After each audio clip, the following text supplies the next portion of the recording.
নমস্কার, রম্য গল্পমালায় সকল শ্রোতা বন্ধুদের জানাই স্বাগত। আপনাদের সাথে আমি রম্য মাইতি। সামনেই নববর্ষ 2025, বিদায় জানাতে চলেছি 2024 সালকে। হাসি কান্না সব কিছুর মধ্য দিয়ে কাটলো এবছর।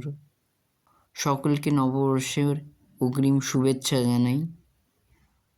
নববর্ষ উপলক্ষে নববর্ষকে আহ্বান জানিয়ে আজকের এই বিশেষ উপস্থাপনা।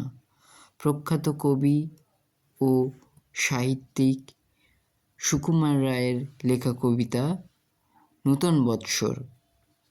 কবিতা পাঠে আমি রম্য মাইতি শোনাতে চলেছি আজকের কবিতা নূতন বৎসর। নূতন বছর, নূতন বছর, সবাই হাঁকে সকাল সাঁঝে। আজকে আমার সূর্যি মামার মুখটি জাগে মনের মাঝে। মুশকিল আসান করলে মামা উস্কিয়ে তার আগুনখানি। স্কুলেতে লাগলো তালা, থামলো সাধের পড়ার ঘানি। এক্সামিনের বিষম ঠেলা, চুগলো রে ভাই ঘুজলো জ্বালা। নূতন সালের নূতন তালে হোক তবে আজ হকির পালা। কোনখানে কোন মেজের কোণে কলম কানে চশমা নাকে। বিরাম হারা কোন বেচারা দেখেন কাগজ, ভয় কি তাকে। অঙ্কে টিপেন হকির গোলা, শঙ্কা তো নাই তাহার তরে। টঙ্কা হাজার মিলুক তাহার, ডঙ্কা মেরে চলুন ঘরে।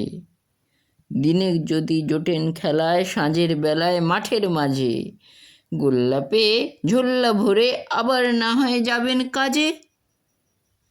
আয় তবে আয় নবীন বরষ, মলয় বায়ের দোলায় দুলে। আয় সঘনে গগন বেয়ে, পাগলা ঝড়ের পালটি তুলে। আয় বাংলার বিপুল মাঠে, শ্যামল ধানের ঢেউ খেলিয়ে। হায় রে সুখের ছুটির দিনে, আম কাঁঠালের খবর নিয়ে। আয় দুলিয়ে তালের পাখা, আয় বিছিয়ে শীতল ছায়া। পাখির নিড়ে চাঁদের হাটে, আয় জাগিয়ে মায়ের মায়া। তাতুক না মাঠ, ফাটুক না কাঠ, ছুটুক না ঘাম নদীর মতো। জয় হে তোমার নূতন বছর, তোমার যে গুণ গাইব কত। পুরানো বছর মলিন মুখে যায় সকলের বালাই নিয়ে। ঘুচল কি ভাই মনের কালি, সেই বুড়োকে বিদায় দিয়ে। নূতন সালে নূতন বলে, নূতন আশায় নূতন সাজে। আয় দয়ালের নাম লয়ে ভাই, যাই সকলে যে যার কাজে। কেমন লাগলো আজকের কবিতা কমেন্ট বক্সে অবশ্যই লিখে জানাবেন। কবিতাটি ভালো লাগলে লাইক এবং শেয়ার করতে ভুলবেন না। 2024 সালে শুরু হয় রম্য গল্পমালার পথ চলা।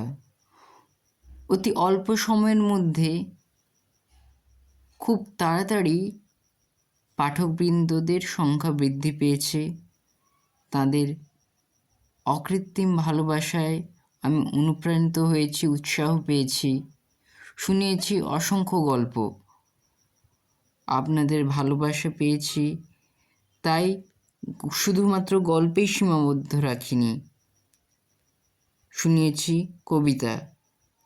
আশা করছি বিগত দিনগুলির মতোই আগামী বছরেও আপনারা আমার পাশে থাকবেন এবং উৎসাহ দিয়ে যাবেন আরও নিত্য নতুন গল্প আপনাদের সাথে ভাগ করে নেওয়ার জন্য।